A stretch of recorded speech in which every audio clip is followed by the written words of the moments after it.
के किनारे बसे एक छोटे से घर में एक बुजुर्ग महिला रहती थी जिसका नाम रागिनी देवी था। वह अकेली रहती थी। उसके बेटे कभी कभी उससे मिलने आ जाया करते थे। उसका जीवन बहुत ही अकेला और साधारण सा था। एक दिन गांव में एक अजीब सी घटना घटी। गांव के बीचों बीच एक पुरानी हवेली थी। उस हवेली में एक रहस्यमय आदमी का आगमन हुआ। लोग कहते थे कि वह आदमी किसी खास मकसद से आया है, पर कोई भी उसके बारे में कुछ नहीं जानता था। उस आदमी का नाम राजीव था। वह हमेशा काले कपड़े ही पहनता था और उसकी आंखों में एक अजीब सी चमक थी। मैं एक इतिहासकार हूँ और उस पुरानी हवेली के बारे में जानकारी इकट्ठा करने आया हूँ। गांव वालों ने उसे ज्यादा महत्व नहीं दिया। एक दिन राजीव रागिनी देवी के घर पहुंचा और उनसे बात करने लगा। मैं आपके परिवार के बारे में जानना चाहता हूँ। रागिनी ने पहले तो संकोच किया, फिर उसने अपने पति की पुरानी डायरी राजीव को दे दी। राजीव ने जब डायरी पढ़ी तो उसमें कुछ अजीब बातें पाईं। डायरी में लिखा था, गांव में एक खजाना छिपा हुआ है जिसे ढूंढने के लिए कुछ खास निशानियों को समझना होगा। मैं इस खजाने को खोजने में आपकी मदद करूँगा।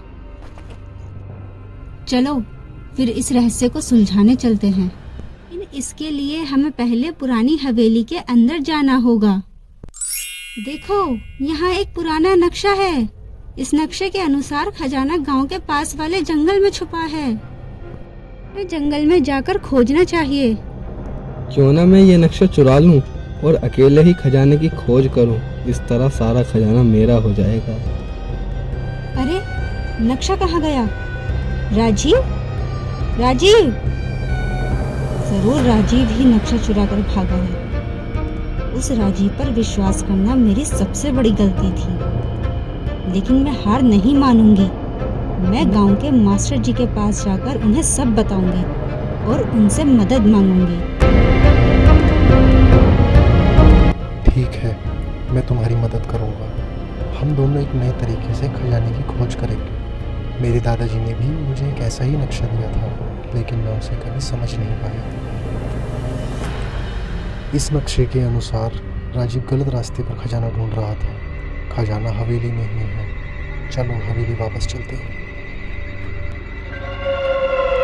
आखिरकार हमने खजाना ढूंढ ही लिया। चलो इस खजाने को गांव लेकर चलते हैं और सबको दिखाते हैं।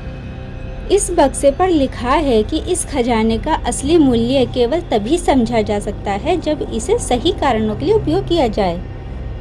क्यों ना हम इस खजाने को अपने गांव की भलाई के लिए उपयोग करें। रुको, तुम ये खजाना लेकर नहीं जा सकते। ये खजाना मेरा है। तुम चोर हो। तुमने हमें धोखा दिया है। हमारा गांव छोड़कर चले जाओ, नहीं तो गांव वाले तुम्हें पीट पीट कर तुम्हारी चटनी बना देंगे। ओह नहीं, मैं पिटना नहीं चाहता। मुझे माफ कर दो, मुझे जाने दो। हम सब ने मिलकर इस खजाने से हमारे गांव का विकास किया और गरीबों की मदद की। तो दोस्तों, आज हमने सीखा कि असली खजाना वह नहीं था जो हमने पाया, बल्कि वह विश्वास और सहयोग था जो हमने एक दूसरे पर किया।